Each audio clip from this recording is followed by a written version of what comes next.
Ал жыл басынан бері облыстық кәсіпкерлер палатасына бизнес саласы өкілдерінің тарапынан 2498 ұсыныс келіп түскен. Оның 2015-і бизнесті қорғау сұрақтарына қатысты. Кәсіпкерлер палатасы мен мемлекеттік қызмет істері және сыбайлас жемқорлыққа қарсы іс-қимыл агенттігі департаментінің бизнес пен бизнесмендердің құқықтарын қорғау мақсатында екі жақты меморандумға қол қойылды.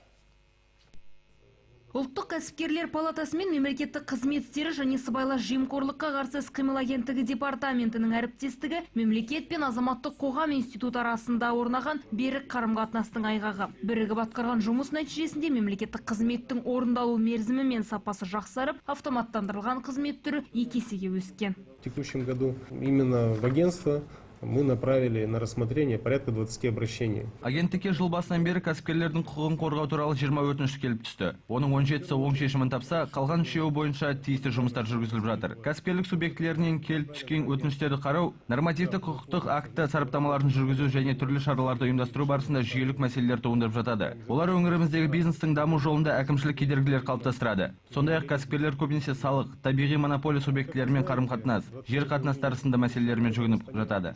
Мемлекеттік қызмет істері және сыбайлас жемқорлыққа қарсы іс-қимыл агенттігі департаментінің жетекшісі Шыңғыс Қабдулланың айтуынша 2015 жылдың қаңтарында жемқорлыққа жол берген кәсіпкерлерді бас бостандығынан айыру емес, оның орнына айыппұл төлеу туралы шешім шығарылған. Яғни шалыс басқан бизнесмендер қамауға алынбайды, ал төлейтін айыппұл мөлшері ауқымды.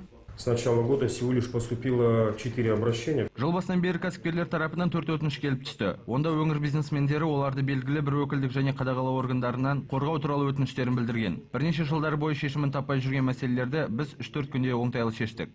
Жұмыла көтерген жүктің жеңілдігін аңғарған қос тарап әріптестікті одан әрі нығайту мақсатында меморандумға қол қойды. Құжатта екі жақтың міндеті мен мақсаты бизнес саласын қорғау, әкімшілік кедергілерді азайту, мемлекеттік билік өкілдері тарапынан жасалатын құқық бұзушылықтардың алдын алу сынды шаралардың жоспары жазылған.